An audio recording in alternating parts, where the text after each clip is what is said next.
Presta atenção aqui, ó. O que é avaliado pode ser melhorado.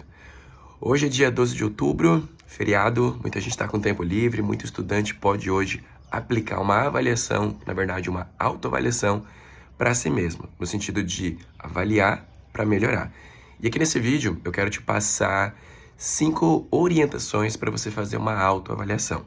Ontem, na turma onde eu coordeno um pré-vestibular, eu entreguei uma avaliação para os alunos e um deles me perguntou assim, tá, Thiago, mas como que eu faço para, de fato, aproveitar essa avaliação? Como é que eu faço uma avaliação do jeito certo? Então, nesse vídeo, eu vou te explicar. Olha só. Primeira coisa é o motivo. Por que que você tem que fazer autoavaliação com simulados? O objetivo da autoavaliação, usando simulados, como no caso aqui do Enem, é usar o quê? É usar provas anteriores do Enem ou da tua banca para fazer duas coisas. Para fazer revisão ativa e aleatória de conteúdos, uma vez que você vai pegar uma prova que vai ter lá um monte de questões que você não sabe quais são. Essas questões vão servir para você ter contato, de novo, com conteúdos que você já estudou. Então, a avaliação, ela é, antes de tudo, uma revisão ativa. E o segundo ponto, a avaliação avalia. Então, ela é um diagnóstico de resultado que vai servir para você pensar as suas próximas etapas de estudo. Ela vai avaliar, por exemplo, o teu rendimento, mas também a tua velocidade. O segundo ponto que você tem que considerar na hora de fazer uma avaliação. A segunda coisa é o filtro. Se você vai pegar uma prova anterior do Enem, por exemplo, você não vai simplesmente fazer qualquer questão nesse simulado de autoavaliação.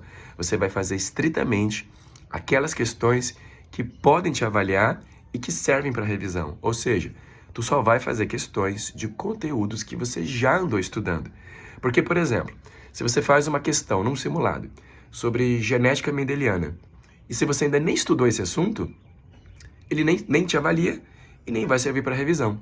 Então, se você encontrar uma questão de genética mendeliana numa prova anterior do Enem, fazendo lá um teu simulado, não tem por que você fazer essa questão, você pula ela.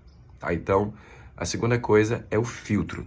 Para você poder revisar e avaliar ativamente num simulado, você só vai fazer questões de conteúdos que você já estudou. A terceira coisa é o tempo. Você não pode simplesmente fazer um simulado. Você tem que fazer um simulado dentro de uma margem de tempo. Então, se você vai, por exemplo, no caso do Enem, fazer 45 questões, você tem que fazer essas 45 questões no tempo real de prova, que no caso do Enem é de 2 horas e 15. Se você vai fazer 30 questões, o tempo real de prova é 1h30 e por aí vai. Eu vou deixar aqui na descrição uma listagem de expectativa de tempo usando a prova do Enem como referência. E aí você vai lá e ajusta e calibra de acordo com o teu caso. Tá? O importante é, quando você faz uma prova, você precisa ter o tempo como referência. Por quê? Não adianta você fazer uma prova, um simulado, uma autoavaliação em 3 horas e aí você vai bem, sendo que no dia da prova de verdade você só tem 2 horas. Se você faz uma prova que você deveria fazer em 2 horas, em 3, você está fazendo uma avaliação errada do teu desempenho. Então tem que tomar cuidado. A quarta coisa é o que a gente vai chamar aqui de correção quantitativa. Depois que você estabeleceu o teu tempo de prova, você vai lá e faz a prova das questões de conteúdos que você já estudou. E aí você faz a prova. Beleza. Acabou, você vai fazer a correção quantitativa das quantidades. Então, primeiro, você vai verificar teu tempo de prova, se você está dentro do tempo, ou se você ultrapassou o tempo, né? Ou seja, se você está lento, e quem sabe até se você já está no ponto, ou se você já está rápido para fazer a tua prova. Além disso, que outra quantidade você vai avaliar? Você vai avaliar também a quantidade de acertos. Então, você vai verificar ali, eu fiz 45 questões, e acertei 32. Então, você vai fazer o quê? A estatística disso. Então, se eu fiz 45, acertei 32, eu acertei tantos por cento da prova. E aí, se a prova puder ser segmentada, você segmenta a tua estatística. Por exemplo, você fez a prova de natureza, lá no Enem. Por lá, você tem questões de biologia, questões de química, questões de física. Você pode fragmentar teu resultado e observar como que está teu rendimento em cada uma dessas disciplinas. E depois disso, depois que você gerou a estatística, né, que você já tem ali uma nota, que você atribuiu para você uma nota, e isso é importante, quando você vai atribuindo estatisticamente notas para você, ao longo do tempo, você consegue perceber o tal do resultado. Você vê o teu resultado estabilizado, melhorando, piorando. Isso te ajuda a tomar providências. Agora que você fez tudo isso, a gente vai para a quinta coisa. A quinta coisa é a mais importante de todas. É o que de fato justifica você fazer autoavaliação através de simulados. A quinta coisa é o que a gente vai chamar de correção qualitativa, qualidade. Então você vai pegar o quê? Você vai pegar todas as questões que você errou, né? Lembra que no nosso exemplo aqui, você fez 45 questões, acertou 32. Então você vai pegar todas as questões ali que você errou, certo? E essas questões você vai fazer um estudo de retomada. O que significa isso? Que se ali tem erro, ali tem lacuna de aprendizagem. Você não pode simplesmente falar, beleza, errei. Você tem que errar, agora ter consciência do erro e estudar em cima desse erro. Não significa que você vai ter que estudar toda a matéria. Se você errou, por exemplo, lá uma questão sobre fotossíntese, você não tem que estudar toda a fotossíntese por causa de um erro. Você vai perceber que parte da fotossíntese você não entendeu e você vai estudar em cima disso, usando resolução comentada de questões, usando releitura, trabalhando uma leitura extra, fazendo mais questões sobre esse tópico que você errou. Em último caso, né, lendo de novo o livro, parte do livro, em último caso, buscando videoaulas específicas sobre isso.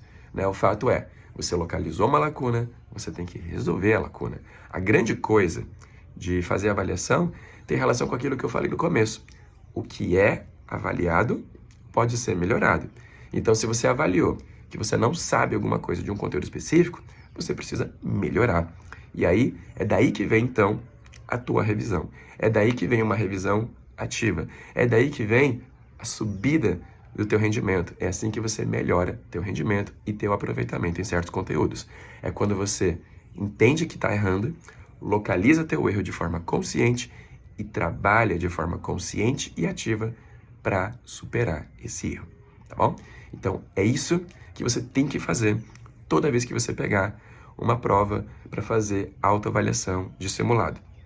O que é diferente de quando você estuda através de questões de uma prova. Olha a diferença.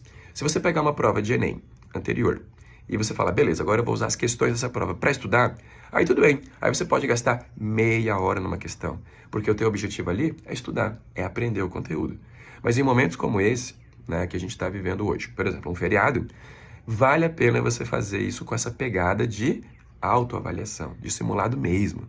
Então, se você tem acesso a uma prova, a um simulado de algum sistema de ensino ou qualquer coisa parecida, você pode e deve utilizar esses momentos para fazer um estudo avaliativo, revisional, usando simulados, usando esses critérios que eu comentei. O objetivo, que é avaliar e revisar, o filtro de só fazer questões daquilo que você já estudou, o tempo controlado de acordo com o teu tempo real de prova, para no final fazer uma correção estatística e daí, né, uma correção que a gente vai chamar de qualitativa. Então você faz primeiro a correção quantitativa, que gera a tua estatística, e no final a correção qualitativa, porque aí você consegue melhorar. Então lembra, se aquilo que é avaliado pode ser melhorado, aquilo que não é avaliado não pode ser melhorado. Se você foge das avaliações, se você tem medo de se autoavaliar, dificilmente você vai conseguir ter consciência para melhorar aquilo que você precisa melhorar e não aquilo que você acha que tem que melhorar, tá bom? Então, aproveite este feriado e todo e qualquer momento livre que você tenha para descansar, para colocar a vida no lugar, para organizar a bagunça, mas também para fazer avaliações. Fazendo isso, eu te garanto que você está subindo o teu nível, tá bom? Vai lá, sucesso e boa prova!